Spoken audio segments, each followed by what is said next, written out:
بسم اللہ الرحمن الرحیم۔ حیات صحابہ کی درخشاں پہلو میں حضرت حبیب بن زید انصاری رضی اللہ عنہ کے متعلق ہم آپ کو سنانے لگے ہیں ان کی داستان۔ ان کی داستان ایسی ہے کہ ان کی دردناکی اور اثر پذیری نے ہر دور کے لوگوں کو ہلا کے رکھ دیا۔ 9 ہجری میں اسلام اپنے جوبن پر تھا۔ اسلامی شان و شوکت اپنے عروج پر پہنچ چکی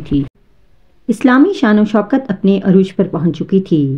جزیرہ نما عرب کے ہر طرف سے بے شمار قافلے رسول اللہ صلی اللہ علیہ وسلم کی زیارت اور آپ پر بیعت کرنے اور دائرہ اسلام میں داخل ہونے کا برسر عام اعلان کرنے کے لیے چوک در چوک مدینہ منورہ پہنچنے لگے۔ ان قافلوں میں ایک وفد بنو حنفیہ کا بھی نجد سے آپ کی خدمت اقدس میں حاضر ہوا۔ وفد نے اپنے اونٹ مدینہ طیبہ سے باہر ہی بٹھا دیے اور سامان کے پاس مسلمہ بن حبیب حنفی کو چھوڑ دیا۔ یہ وفد نبی اکرم صلی اللہ علیہ وسلم کی خدمت میں حاضر ہوا اور آپ کے روبرو اسلام قبول کرنے کا اعلان کیا۔ رسول اللہ صلی اللہ علیہ وسلم اس وفد کی آمد سے بہت خوش ہوئے اور وفد کے ہر رکن کو قیمتی تحائف سے نوازا اور ان کے اس ساتھی کے بھی تحائف دیے جسے اپنے سامان کے پاس چھوڑ کر آئے تھے۔ یہ وفد نجد واپس پہنچا ہی تھا کہ مسلمہ بن حبیب مرتد ہو گیا اور برسر عام اس نے یہ اعلان کر دیا کہ میں رسول ہوں، مجھے اللہ نے بنی حنفیہ کی طرف رسول بنا کر بھیجا ہے، جیسا کہ محمد صلی اللہ علیہ وسلم بن عبداللہ کو قریش کی طرف رسول بنا کر بھیجا۔ یہ اعلان سننے کے بعد قوم اس کے گرد جمع ہونے لگی اور قومی عصبیت کی بنا پر اس کا بھرپور ساتھ دینے لگی۔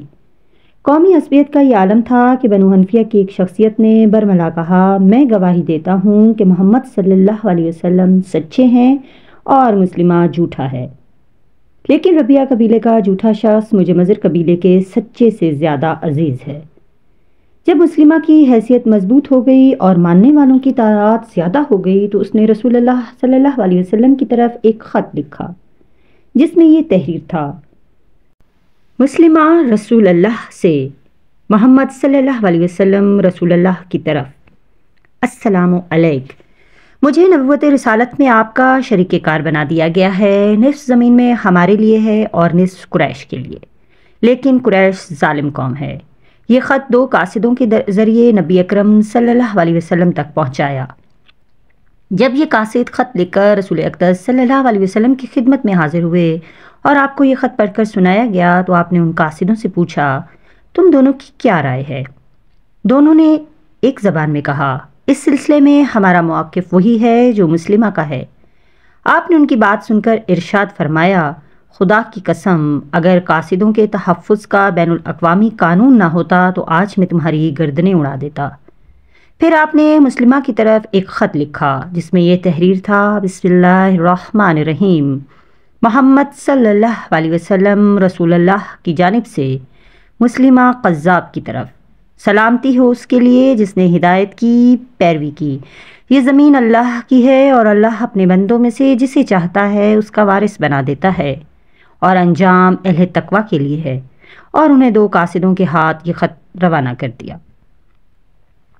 مسلمہ قذاب کا شر و فساد جب حد سے بڑھ گیا تو رسول اکرم صلی اللہ علیہ وسلم نے اسے ایک ایسا خط ارسال کرنے کا ارادہ کیا جس کے ذریعے اسے گمراہی سے روکیں، اور یہ خط لے جانے کے لیے ہماری اس داستان کے ہیرو حضرت حبیب بن زید رضی اللہ عنہ کو منتخب کیا۔ یہ ان دنوں جوانی میں تھے اور ایمان ان کے رگ و ریشے میں رچ بس چکا تھا۔ حضرت حبیب بن زید رضی اللہ عنہ رسول اکرم صلی اللہ علیہ وسلم کا حکم پا کر راستے کے نشیب و فراز سے شاداں و فرحاں گزرتے ہوئے نجد کے بالائی علاقے میں دیار بنو حنفیہ میں پہنچے اور یہ خط مسلمہ کے سپرد کیا۔ جو ہی مسلمہ نے یہ خط سنا تو وہ غصے سے لال پیلا ہو گیا اور غرور و نخوت سے اس کا سینہ تن گیا۔ کینہ و بغض اور اس کے مکروہ چہرے سے نمایاں دکھائی دینے لگے اور اس نے غیظ و غضب سے بے قابو ہو کر حضرت حبیب بن زید کو پابند سلاسل کرنے کا حکم جاری کر دیا اور دھاڑتے ہوئے یہ کہا کہ کل دن چڑھے اسے میری عدالت میں پیش کیا جائے۔ دوسرے روز مسلمہ نے اپنی محفل جمائی، دائیں بائیں سرکش مریدوں کو بٹھایا، عوام الناس کو بھی دربار میں داخلے کی اجازت دے دی گئی۔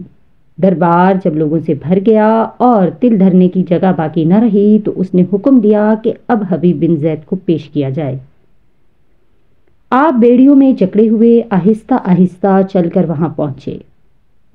ہم اپنی نیکسٹ ایپیسوڈ میں آپ کو بتائیں گے کہ حضرت حبیب بن زید انصاری کے ساتھ مسلمہ قذاب نے کیا کیا، اور اس سے بڑھ کر آپ کو یہ سن کر حیرت ہوگی کہ حضرت حبیب بن زید انصاری رضی اللہ عنہ نے مسلمہ قذاب کے ساتھ کیا کیا۔ دیکھتے رہیں ہمارا channel let's learn with us. اگر آپ کو ہماری ویڈیوز پسند آ رہی ہیں تو پلیز لائک کریں اور ہمارے چینل کو سبسکرائب کرتے چلیں۔ ہماری نیکسٹ ویڈیو تک اللہ آپ کا اور ہمارا نگہبان و مہربان۔